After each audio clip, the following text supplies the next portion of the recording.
తాకట్లో ఉన్న మీ బంగారాన్ని విడిపించి ఆ రోజు ఆన్లైన్ రేటుకి కొంటాం. Sharma gold company. నమస్కారం అండి, వెల్కమ్ టు సుమన్ టీవీ. నేను గీతాంజలి. ప్రస్తుతం మనతో పాటు వెరీ ఫేమస్ పర్సనాలిటీ ఉన్నారని చెప్పాలి. మోస్ట్ ట్రెండింగ్ పర్సనాలిటీ నందకిషోర్ గారు, అభ్యుదయ ఫౌండేషన్ CEO వారు.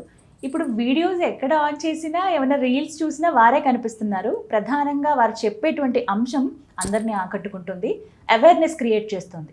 అదే దేవాలయాలు ఏవైతే ఉన్నాయో అవి కేవలం కట్టడాలు, భారీ నిర్మాణాలే కాదు, అందులో ఒక శక్తి దాగుంది. అది అందరూ తెలుసుకుని ఈసారి దర్శనం చేసుకోవాలి అనేది నిజంగా చాలా మంచి అంశం కదా అది. ఇవాళ మరికొన్ని దేవాలయాల గురించి, అక్కడ ఉన్నటువంటి ఎనర్జీ సోర్సెస్ గురించి తెలుసుకుందాం. నందకిషోర్ గారితో మాట్లాడదాం. సార్ నమస్తే అండి.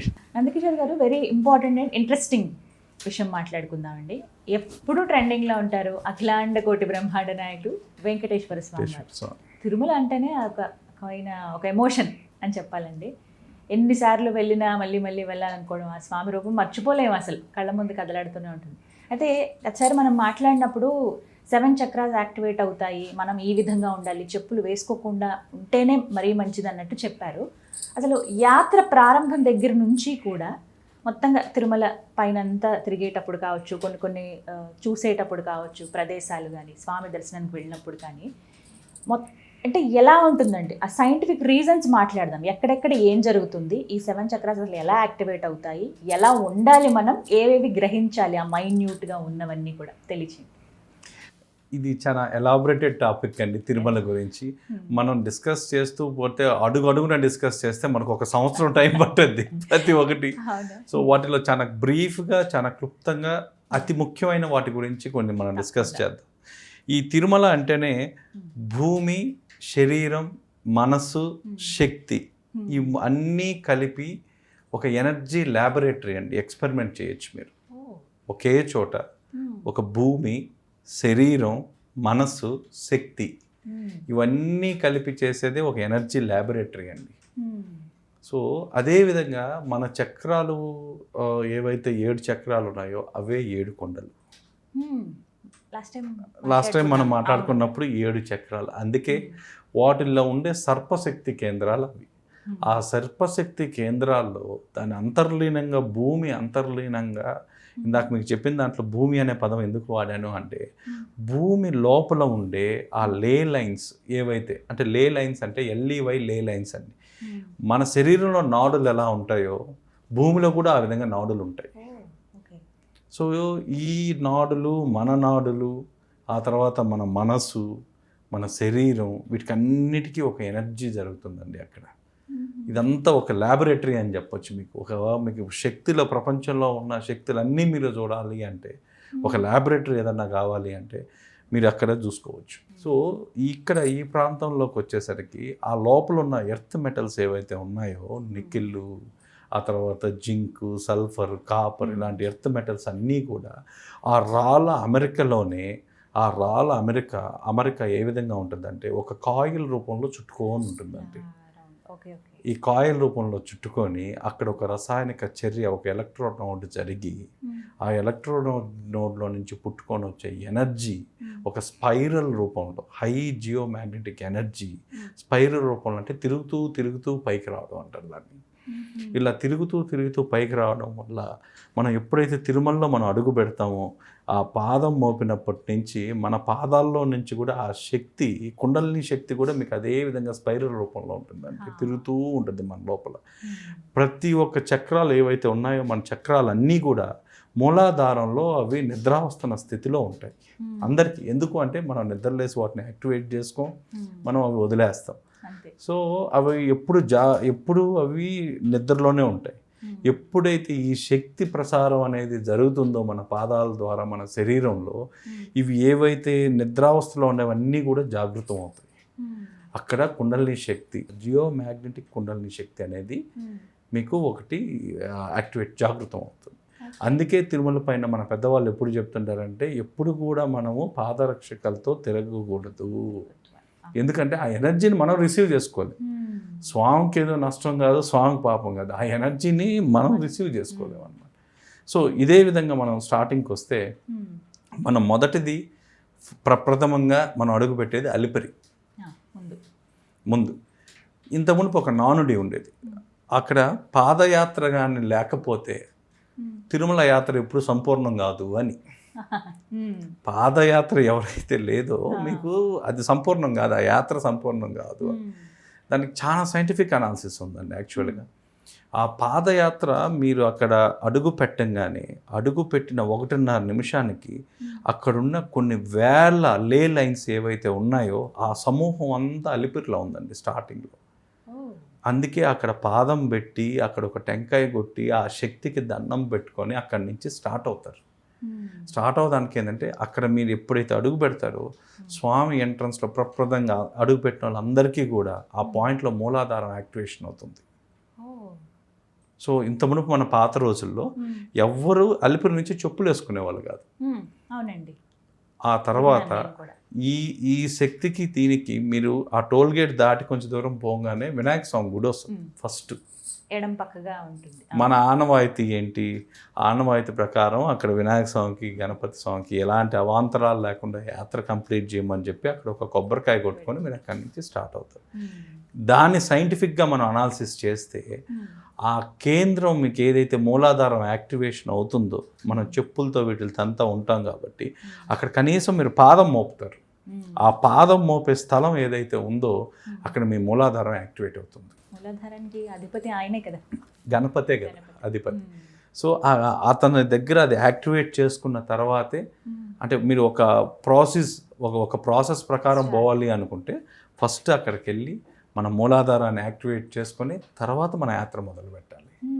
సో మన యాత్ర మొదలుపెట్టిన తర్వాత మీకు ఆ నడక మార్గం ఎవరైతే నడుస్తారో వాళ్ళకు ఉండే బెనిఫిట్స్ మాట్లాడుకుంటారు. వాళ్ళు మెట్టు ఎక్కే కొద్దీ ఒక్కొక్క మెట్టు ఆ ఫుట్స్కి ఒక మర్దన జరిగి వాటిల్లో ఉండే ఒక్కొక్క నాడి, ఎందుకంటే మనకు సంబంధించినవన్నీ కూడా మన పాదాలకు దగ్గరే ఉంటాయి ఆ నాడులన్నీ కూడా. అవి ఒక్కొక్కటి యాక్టివేట్ అవుతూ అవి చిన్నగా పైకి వచ్చేసరికి స్పైన్ ప్లస్ నాడి స్టిమ్యులేషన్ జరుగుద్ది. సో వాళ్ళు మెట్లు ఎక్కే కొద్దీ ఒక్కొక్క చక్రం యాక్టివేట్ అవుతూ వాళ్ళకి ఆ నాడీ వ్యవస్థ మోకాలు మెట్టి దగ్గరికి వచ్చేసరికి సగం ముక్కాల భాగం పైన వాళ్ళ నాడీ వ్యవస్థ క్లీన్ అవుతూ వస్తుంది వాళ్ళకి తెలియకుండా. దాంట్లో ఉన్న అయాన్స్, దాంట్లో ఉన్న కెమికల్స్, ఆ గాల్లో ఉండేది ఒక్కొక్క అడుగు మీకు కరెక్ట్గా చెప్పాలంటే ప్రతి 0.5 కిలోమీటర్ కండి, ప్రతి 0.5 కిలోమీటర్కి ఒక్కొక్క సైన్స్ ఉంది. ఆ చెట్ల గురించి అక్కడ ఏర్పడిన మార్గం గురించి చెప్పాలి అంటే నిజంగా దాదాపుగా అదే 30 రోజులు పడుతుందండి. ప్రతి 1/2 కిలోమీటర్కి దాంట్లో ఉన్న సైన్స్ గురించి ఎక్స్ప్లెయిన్ చేయాలంటే కూడా అన్ని రోజులు పడుతుంది. అన్ని బెనిఫిట్స్, ప్రతి ఒక్కటి బెనిఫిటే. ఎక్కడి నుంచో మీకు అక్కడి నుంచి యాక్టివేషన్తో పాటు ప్యూరిఫికేషన్ కూడా జరుగుతూ ఉంటుంది ఎనర్జీ లోపల. మీలో ఉన్న ఆ నడక యాత్ర వల్ల దాన్ని అందుకే పెద్దవాళ్ళు ఎంత మునుపు ఏమనేవారంటే వాకింగ్ మెడిటేషన్ అనేవాళ్ళు. అదొక ధ్యానం. వాళ్ళ 4.5 గంట 5 గంటలు 6 గంటలు వాళ్ళు చేసే ప్రయాణం ఏదైతే ఉందో వాళ్ళు ఒక ధ్యానంతో ధ్యానం చేస్తే ఎన్ని సిద్ధులు అయితే వస్తాయో ఒక వాకింగ్ చేస్తే అన్ని వస్తాయి. అన్ని ప్యూరిఫికేషన్స్ జరుగుతుంటుంది లోపల ప్యూరిఫికేషన్స్. సరే, ఇవన్నీ దాటి మీరు వస్తే మామూలుగా మన ఉన్న నానుడి రూల్ ఏంటంటే దాంట్లో ఉన్న తమ్ముళ్ళు మీరు స్నానం చేసిన తర్వాతే దర్శనం చేయాలి. ఎందుకు మనల్ని ఆ పుష్కరిణిలో స్నానం చేయమన్నారు? స్నానం చేస్తే ఎందుకు దర్శనం చేయమన్నారు? అద్భుతమైన సైన్స్ అండి అది మనకు చెప్పలేదు కానీ అద్భుతమైన సైన్స్. స్వామి పుష్కరిణిలో లోపల ఏదైతే ఉందో 8వ మెట్టు దాన్ని అష్టమ సోపానము అంటారు. ఈ మామూలుగా మీరు జాతకాల్లో కానీ ఎక్కడైనా సరే 8th హౌస్లో ఉండే అతను ఎవరు అయ్యా అంటే శనేశ్వర భగవంతుడు ఉంటాడు. 8వ స్థానం ఆయనది. ఈ 8వ స్థానం ఆయన అయిన వల్ల ఆయన దానికి సంబంధించిన శని దోషాలు, ఏళ్ళనాటి శని వాళ్ళు కానీ, అష్టమ శని వాళ్ళు కానీ, అర్ధాష్టమ శని బాధితులు కానీ, వీళ్ళు ఎవరైనా సరే ఒక్క నిమిషం ఆ పుష్కరిణిలో ఆగి వాళ్ళు ప్రార్థన చేసుకొని ఆ నీళ్లతో వాళ్ళకు అనుమతిస్తే స్నానం లేదా ప్రోక్షణ చేసుకున్న ఆ 2 నిమిషాల వ్యవధి టైము ఆ 8వ మెట్టు మీద నిలబడిన శని బాధల నుంచి నివృత్తి కలగదు. సాక్షాత్తు భగవంతుని మీరు చూడాలి అంటే ఏదో నేరుగా పోయి ఫ్లైట్లలోనో కార్లలోనో పోయి దిగేది కాదండి. మనలో ఉన్న 72,000 నాడులు, 108 ఎనర్జీ పాయింట్స్, 6 చక్రాలు, వీటిని ప్యూరిఫికేషన్ చేసుకొని సాక్షాత్తు మన కళ్ళ ముందు తిరిగే భగవంతుడి దగ్గరికి వెళ్ళాలంటే ఇవన్నీ ప్యూరిఫై అయితే కానీ భగవంతుడి దగ్గర దర్శనం మీకు దాని యొక్క అనుగ్రహం కలగదు. సో మనం రూల్స్ అన్నాం, కానీ రూల్స్ కాదు, ఇది సైన్స్. ఇది ప్రతి ఒక్కటి సైన్స్. మీకు అక్కడ ఎప్పుడైతే పుష్కరంలో ఉంటారో మీ థొరాసిక్ రీజియన్లో T8 T12 అని ఉంటాయండి. మనకు జనరల్గా ఈ శని భగవంతుని బాధలు పడే వాళ్ళకి ఎక్కువ వెన్నుముక ప్రాబ్లమ్స్, టైం లూప్ అండి. మీకు ఏదన్నా ఉన్నా వాళ్ళు ఒక లూప్లో ఉంటారు, అక్కడక్కడే తిరుగుతూ ఉంటారు. రెండోది ఆ ఎండమామిలాగా ఏదో కనిపిస్తుంది, ఏదో ఉంది కదా అని పరిగెత్తారు, లాస్ట్కి పరిగెత్తిన శ్రమ మిగలద్దే కానీ ఫలితం ఉండదు. ఈ లూప్ నుంచి తప్పించుకోవాలంటే ప్లస్ ఈ స్పైన్లో ఉన్న ఇష్యూస్ ఏదన్నా, స్పైన్ దానిలో వల్ల కలిగే ఏదైనా ఆరోగ్య బాధలు ఏదన్నా ఉన్నా రెమెడీ వచ్చి 8th స్టెప్. అందుకే ఆ 8th స్టెప్లో ఖచ్చితంగా ప్రతి ఒక్కరు ఒక నిమిషం ఆగి ప్రార్థన చేసుకొని దాంట్లో ఉన్న ఆ నియమం ఏందో చూసుకొని ఆ తర్వాత ఆ ఒక్క నిమిషం మీరు నిలబడడం తర్వాత మీకు ఒక ధైర్యం, ఒక స్థిరత్వం వస్తుంది. ఆ శని భగవంతుడు అక్కడ మిమ్మల్ని అలా అనుగ్రహిస్తాడు. ఆయన ఎంత బ్యాడ్ పొజిషన్లో ఉన్నా మీకు ఇది పరివర్తన, అతను పరివర్తన చెందే ప్రదేశాలు ఏదన్నా ఉందంటే ఈ 8వ మెట్టు. ఈ 8వ మెట్లో ఆ తర్వాత మీకు శరీరం, మనసు 2 సమతుల్యత వస్తాయండి. ఇక్కడ మీరు స్నానం చేసి బయటికి రాగానే సో అది అయిపోయిన తర్వాత మీకు దర్శనం స్టార్ట్ అవుతుంది. మీరు గర్భగుడి, మీరు అసలు మీకు దాంట్లో ఇంకా చెప్పాలి అంటే ఆ గుడి ప్రాంగణంలో మీరు గడపలోకి అడుగు పెట్టినప్పటి నుంచి మీ లోపల జరిగే కెమికల్ రియాక్షన్ గురించి చెప్పాలంటే నిజంగా ఒక చాలా గంటలు కావాలి, మనకు చాలా రోజులు కావాలి. ప్రతి ఒక్కటి ఒక్కొక్క స్టెప్ అండి. ఆ స్టెప్ వైజ్ ప్యూరిఫికేషన్ జరుగుతూ ఉంటుంది. ఆ ప్యూరిఫికేషన్ మీరు అవ్వే కొద్దీ ముందుకు వెళ్తూ ఉంటారు. ఎప్పుడు ఆ తర్వాత స్నానం చేయగానే చూడండి మీకు కుడి సైడ్ వరాహస్వామి ఉంటారు. సో మా శాస్త్రాల్లో కూడా ఇది కూడా ఉంది. ముందు వరాహస్వామిని చూసిన తర్వాత వరాహస్వామి, వెంకటేశ్వర. సో ఫస్ట్ ఆయన దగ్గర ఎందుకు అంటే అక్కడున్న నిఖిల్ యొక్క కింద భూవరాహస్వామి కింద ఉండే ఎర్త్ లోపల ఉండే నిఖిల్ ఆ మెటల్ ఎక్కువ ఉండడం వల్ల, ఆ జియోమాగ్నెటిక్ వాల్యూ చాలా ఎక్కువ ఉండడం వల్ల మీరు ఇక్కడ ఈయన వరాహస్వామిని జ్యోతిషపరంగా ఉండొచ్చు వాటి ఫలితాలు, కానీ సైంటిఫిక్గా మీరు అక్కడ నిలబడి అతనికి ఒక దర్శనం చేసుకొని హారతి తీసుకోవడం వల్ల ఏదైతే మీరు 5 నుంచి 9 నిమిషాలు మీరు ఆ గుడిలో స్పెండ్ చేస్తారో మీరు అక్కడ మూల విరాట్ దగ్గర మీకు వచ్చే శక్తి ఏదైతే ఉంటుందో ఆ శక్తిని పొందేందుకు ఒక అర్హత వస్తుందండి. బాడీని, మైండ్ని అక్కడ ప్రిపేర్ చేసే స్థలం ఏదన్నా ఉంది అంటే అది వరాహస్వామి గుడి. అందుకే మిమ్మల్ని ఫస్ట్ వరాహస్వామి దగ్గరికి వెళ్ళి మీరు అక్కడ లైన్లో ఉన్న హారతి తీసుకున్న తర్వాత దర్శనానికి ఎందుకు వెళ్ళాలి అంటే డైరెక్ట్గా భగవంతుణ్ణి మన మానవ శరీరంతో మనం చూడలేము, ఆ శక్తిని మనం తట్టుకోలేము. ఆయన దగ్గర నుంచి వచ్చేది ఆ శక్తిని మీకు తట్టుకోవాలన్నా, ఆ శక్తిని మీరు గ్రహించాలన్నా ఏదన్నా ఒక శక్తి కేంద్రం ఉంది అంటే అది వరాహస్వామి. ఈ వరాహస్వామి దగ్గర మీరు నిలబడి చేసినట్టయితే మీకు అక్కడికి వెళ్ళడానికి మీకు ఒక అర్హత అనేది వస్తుంది. అంటే మీకు కెపాసిటీ వస్తుంది. కరెక్ట్గా అర్హత అంటే అది వేరే విధంగా పోద్దేమో, మీకు ఒక కెపాసిటీ వస్తుంది. ఆ కెపాసిటీని మీరు తీసుకున్న తర్వాత అప్పుడు మీరు మెయిన్ దేవుడికి వెళ్తే పరిపూర్ణ అనుగ్రహం అనేది కలుగుతుంది, దర్శనం పూర్తయినట్టు. సో ఈ విధంగా అండి మీరు జరిగినప్పటి నుంచి మీ బాడీలో ఒక్కొక్కటి మైక్రో లెవెల్ అండి.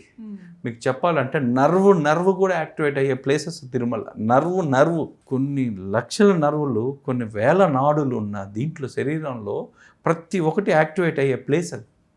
అట్లా యాక్టివేట్ చేసుకుంటూ ఇది యాక్టివేట్ కావడం వల్ల మీ బాడీలో ప్యూరిఫికేషన్ చేసుకుంటూ ఈ ప్యూరిఫికేషను ఇవన్నీ చేసినవన్నీ దైవ దర్శనానికి మీకు ఒక బలాన్ని ఇస్తూ ఆ బలంతో మీరు ఎక్కడైతే అక్కడికి వెళ్తారో అప్పుడు ఆయన దర్శనం జరుగుతుంది.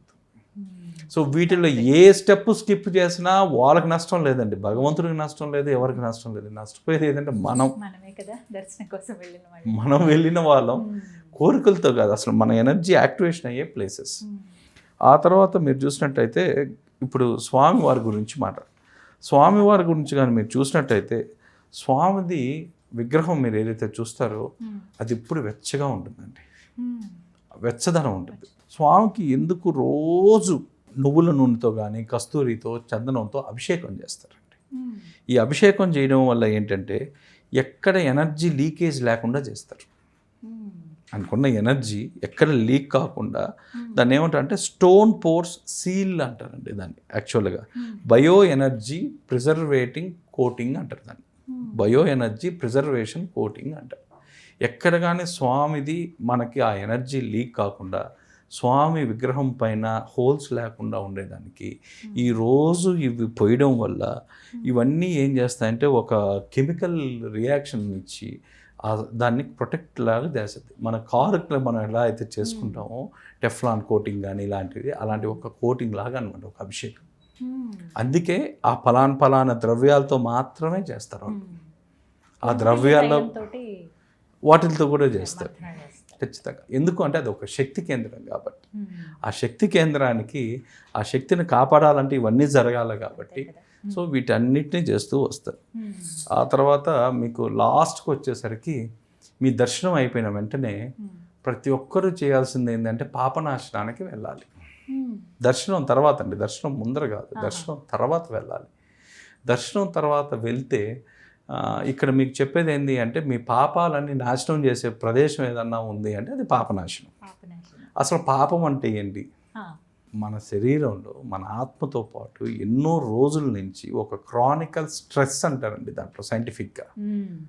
Stress it's nothing but A Chronicle stress. అది ఆ క్రానికల్ స్ట్రెస్ మీ బాడీలో నుంచో మీ ఆత్మ నుంచో దాన్ని వేరు చేయాలి అంటే ఆ జలపాతంలో నుంచో వాటర్లో హై వాటర్ ఎలిమెంట్స్ ఎనర్జీ ఉండడం వల్ల ఆ ఎనర్జీ మీ మీద పడడం వల్ల ఆ పాపం ఏదైతే ఉందో అది బ్రేక్ అవుతుంది. అది ఇట్స్ ఎ క్రానికల్ స్ట్రెస్ అండి, nothing but A Chronicle stress.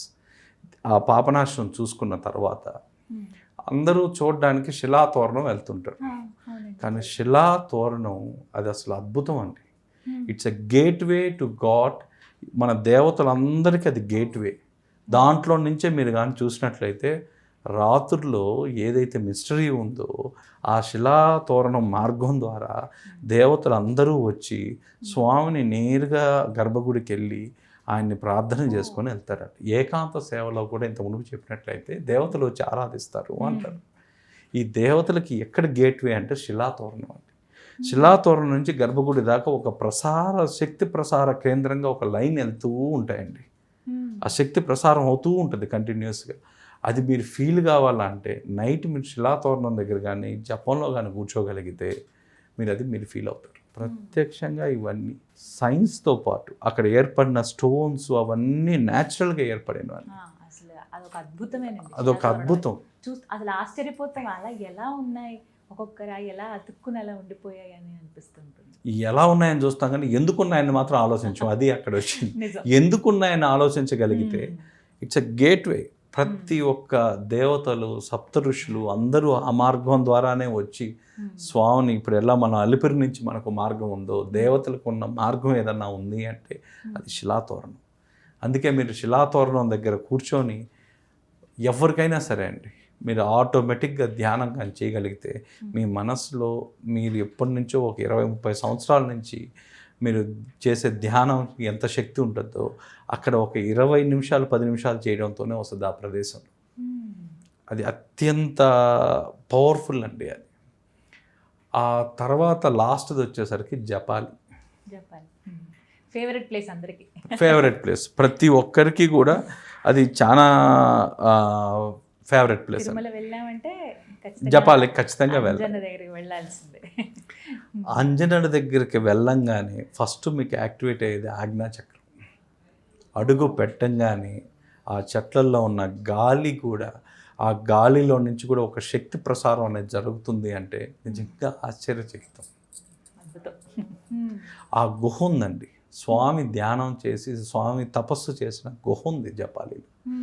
ఆ గుహని వెళ్ళి ఆ గుహ దగ్గరికి వెళ్తూ ఉంటే ఇప్పటికీ ఆ మెడిటేషనల్ వైబ్స్ అనేవి ప్రతి ఒక్కరికి వస్తాయండి. ఆ రేడియస్లో ఆటోమేటిక్గా మీకు ఒక శక్తి కేంద్రం, ధ్యాన కేంద్రం ఏదన్నా ఉంది అంటే తిరుమలలో మీరు వెళ్ళి ప్రశాంతంగా ధ్యానం చేసుకోవాలా, ఒక మెడిటేషన్ కావాలా నాకు అంటే వాళ్ళందరికీ కూడా Japali. It's a place of meditation. ఆ పవర్నంతా మీరు ఎక్స్పీరియన్స్ అయ్యి మీరు కావాలంటే ఇలాంటి ప్రదేశాలకు మీరు వచ్చినప్పుడు తొందరగా వచ్చి తొందరగా పోవడం అనేది హడావుడి ఉండకూడదండి. ప్రశాంతంగా కూర్చొని దాన్ని మనం అనుభవించి మనం ఫీల్ అయితే కానీ అవి మనకు చెప్పుకోలేం, అది ఒక ఎక్స్పీరియన్స్గా మారదు. సో ఇలాంటి జపాలి లాంటి ప్లేసెస్లో మీరు 15 నుంచి 16 నిమిషంలో కూర్చోగానే 16వ నిమిషం నుంచే మీకు యాక్టివేషన్ కావడం అనేది మొదలవుతుందండి. ఇది మీకు జపాలి నుంచి మళ్ళీ తిరిగి ఆ డ్యామ్ దాకా, అంటే దాదాపుగా సుమారు 2.9 కిలోమీటర్ల దాకా ఈ రేడియస్ ఉంటుంది. ఆ పవర్ ఉంటుంది, అదంతా కూడా ఆ జపాలితో పవర్ ఉంటుంది. వాళ్ళు ఎలాగో నడుచుకుంటూ వెళ్ళాల్సిందే, మెట్లు ఎక్కి దిగి ఇలా ఉంటుంది. సుమారుగా కిలోమీటర్ పైన ఉంటుంది. మీకు అది వచ్చేసిన తర్వాత కూడా దాదాపుగా 2.9 కిలోమీటర్ల దాకా ఆ శక్తి ప్రసారం అనేది అక్కడ జరుగుతూనే ఉంటుంది కంటిన్యూస్గా. దేవాలయం పైన ఇప్పుడు ఆంజనేయ స్వామి దేవాలయం ఉంటుంది, అక్కడ మెడిటేషన్ చేసుకుంటే మంచిది అంటారా? అక్కడ ఆ ప్రాంతం అంతా అండి, ఆ ప్రాంతం మరీ గుహ అయితే మరీ ఇంపార్టెంట్, పైకి వెళ్ళాల్సింది. మీకు ఆ ఆలయ ప్రాంగణం కింద నుంచి ఆ మెట్ల కాడ నుంచి ఆ చెట్టు కింద కూర్చున్న ఒక రాయి మీద కూర్చున్నా కూడా మీకు ఆ కేంద్రం అనేది, ఆ మనసు అనేది ఈజీగా మీకు ధ్యానం కుదురుతుందండి. ఆ గాలిలో కూడా మీకు ఒక శక్తి ఉందంటే నమ్ముతారు. ఆ వీచే గాలిలో ఆ చెట్లలో కూడా ఒక ఎనర్జీ ఉందండి. ఆ చెట్ల కింద ఉండడం వల్ల, ఆ చెట్లు ఆ గాలి మీరు పీల్చడం వల్ల కూడా మీకు తెలియకుండానే మీకు ప్యూరిఫికేషన్ జరుగుతూ ఉంటుంది. సో ఇలాంటిది తిరుమల గురించి ఇంకా మనం కొన్ని డీప్గా నెక్స్ట్ దాంట్లో మనం మాట్లాడుకుందాం. ఇప్పుడు ఇచ్చిన ఇన్ఫర్మేషన్ అయితే చాలా వాల్యుబుల్ ఇన్ఫర్మేషన్. వచ్చేస్తున్నాం తిరుమల వాస్తవానికి మాట్లాడుకుంటూ ఓపెన్గా చెప్తే అండి, హడావిడి 2 రోజులు కరెక్ట్ టైం, ఈ టైంకి దర్శనం ఉందంటే ఆ ముందే బయలుదేరుతాము. జపాలి కొంతమంది అయితే స్కిప్ చేస్తూ ఉంటారు, నెక్స్ట్ సారి వెళ్దాం లేదు, కొంతమంది వెళ్ళి వచ్చేస్తూ ఉంటారు వెంటనే. అలా కాకుండా అక్కడ ఎనర్జీని అందుకోవాలంటే ప్రిపేర్డ్గా ఉంటే ఇంకా బాగుంటుంది. అంటే మన బాడీని మనం సిద్ధం చేసుకొని వెళ్ళాలి. ఎందుకంటే మీరు చూసేది ఏ విగ్రహాన్ని కాదు, సాక్షాత్తు మన కలియుగ భగవంతుని చూస్తున్నాం. మీరు భగవంతుని ఎక్కడో స్వర్గంలోనో ఎక్కడోనో ఏదో ఋషులు తపస్సు చేస్తున్నో చూడడం లేదండి, మన కళ్ళతో మీరు అక్కడికి వెళ్ళి చూడగలుగుతున్నారు. సో ఇలాంటి భగవంతుని చూడాలంటే ముందు మనం దానికి ఒక అర్హత, మన ప్యూరిఫికేషన్స్ ఇవన్నీ చేసుకోవాలండి. అర్హత అనే పదం కన్నా మనం ప్యూరిఫై చేసుకోవాలి. అందుకే ప్రతిరోజు కూడా నేను అందరికీ చెప్పేది, ఈ శరీరం అంటే మాంసం ముద్ద కాదు, దీంట్లో ఒక శక్తి ఉంది. ఆ శక్తికి సంబంధించింది ఆ 72,000 నాడులు, 108 ఎనర్జీ పాయింట్స్ ఇవన్నీ ఉన్నాయి. మీరు సెల్ ఎలా వెళ్తే రోజు వెళ్ళి రీఛార్జ్ మనం ఎలా బ్యాటరీ ఛార్జింగ్ పెట్టుకుంటామో, మనలో ఉన్న శక్తిని రోజు ఛార్జింగ్ చేసుకోవడానికి మనం దేవాలయాలకు వెళ్ళాలండి. సో మీరు ఏ కోరికలు లేకపోయినా మనం ఛార్జ్ చేసుకుంటాం. ఇవి వాడకపోవడం వల్ల సెల్ అయినా కొన్ని రోజులకి మీరు ఛార్జింగ్ పెట్టకపోతే ఎంతసేపు వస్తుందండి, ఒక 6 అవర్స్ 7 అవర్స్ వస్తుంది. సో మనకు కూడా అంతే కదండి, మనం ఛార్జింగ్ చేసుకోకుండా వదిలేస్తే ప్రాబ్లమ్స్ వస్తూ ఉంటాయి. ఏదైనా మీరు కార్ బ్యాటరీ తీసుకున్నా సరే దానికి ఇంత అని ఒకటి ఉంటుంది, స్పెసిఫిక్గా ఒక లిమిట్ ఉంటుంది దానికి. ఆ బ్యాకప్ టైం లోపల మనం వెళ్ళి మనం చేసుకోకపోతే ఏమవుద్ది అంటే అక్కడి నుంచి రిపేర్లు స్టార్ట్ అవుతాయి, అవే హెల్త్లు అవుతాయి, అవే సిక్నెస్లు అవుతాయి, అవే ఇంకా రకరకాల ప్రాబ్లమ్స్ అవుతాయి. ఎప్పుడైతే మనం ఆలోచన ధోరణి మారాలండి, మన ఆలోచన ధోరణి మారి ఎప్పుడైతే ఈ దేవాలయాలు మన ఎనర్జీని మనం రీఛార్జ్ చేసుకునే ప్రదేశాలని మనం భావిస్తామో, ఆ తర్వాత కూడా ఇంకొకటి కూడా ఉందండి దీని దేవాలయాలకు సంబంధించి. మన అవసరం తీర్చేది భగవంతుడైతే మన ఆకలి తీర్చేది దేవాలయం. సో ఈ దేవాలయంలో మన ఋషులు అందరూ కూడా టెక్నికల్గా ఫస్ట్ నుంచి 2 పూట్ల అన్నదానం అని పెట్టేవాళ్ళండి. ఖచ్చితంగా దేవాలయం అంటేనే 2 పూట్ల అన్నం పెట్టాలి, ఇది ఆచారం. మన దేవాలయాల్లో ఎన్నో సనాతన ధర్మంలో ఉన్న ఆచారం ఏంటంటే ప్రతి దేవాలయం ఆకలి తీర్చాలి, దానికి 2 పూట్ల అన్నం పెట్టాలండి. ఋషులు ఎందుకు అన్నం పెట్టారనే దానికి మేము కూడా చాలా కథల్లో చూసి ఇది ఒక ఆచారం అనుకున్నాం, ఇది ఒక ఆర్థోడాక్స్ అనుకున్నాం. కానీ ఏ వ్యక్తి అయితే అక్కడికి వచ్చి అన్నదానం చేస్తాడో, ఆలయ ప్రాంగణంలో అన్నదానం చేస్తాడో, ఆ అన్నదానం చేసే వ్యక్తికి ఏదన్నా ఒక సపోజ్ లాంగివిటీ లేదనుకోండి, దీర్ఘాయుషు కాదు అల్పాయుషు అనుకోండి, అతను దీర్ఘాయుషుగా మారుతున్నాడు, అతనికి ఆయుష్ పెరుగుతుంది. సైంటిఫిక్గా ఇట్ ఈస్ ప్రూవన్.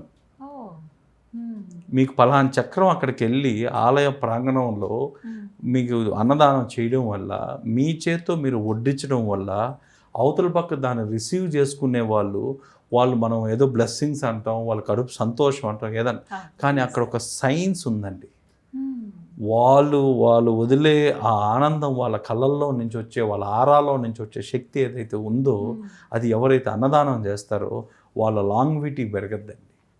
అందుకే ప్రతి గ్రామంలో చూడండి, ప్రతి గ్రామంలో ఇంత మునుపు మన దేవాలయాలు ఉండేటప్పుడు 2 పూట్ల ఆ చుట్టుపక్కల దేవాలయాల్లో ఉండే ఇంట్లో వాళ్ళు ఈరోజు ఉభయం మాది, మధ్యాహ్నం ఉభయం మాది, సాయంత్రం ఉభయం మాది, మాకు 5 మందికి పెట్టే స్తోమత ఉంటే మేము 5 మందికి పెట్టుకుంటాం, 100 మందికి పెట్టే స్తోమత ఉంటే 100 మంది, ఈ సోమవారం నాది, ఈ మంగళవారం నాది అని ఇలా పంచుకొని గ్రామాల్లో ప్రతి ఇంట్లో అండి వాళ్ళు వచ్చి అన్నదానం చేసేవాళ్ళు.